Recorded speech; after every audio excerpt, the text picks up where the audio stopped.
Keeping your documents secure is a top priority. With pdfFiller, you can easily protect your PDFs with a password. Once you've uploaded and edited your document, just right-click it, go to Tools, and select Protect Document. Set a unique password and uncheck any pages in the preview that you don't want included. Those pages won't appear in the protected file. Don't forget to memorize your password, then click Apply. Now, download or save your protected document to cloud storage.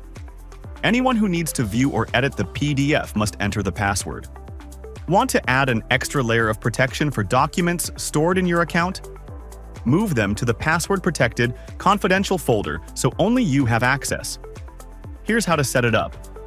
Go to your documents and select the confidential folder in the menu. Enter your phone number to get a security code via SMS. Enter the code, then create and confirm your password. That's it. Your confidential folder is now locked. You can move documents into it, knowing they're safe. One last thing, when you're done with files in the confidential folder, make sure to lock it back up.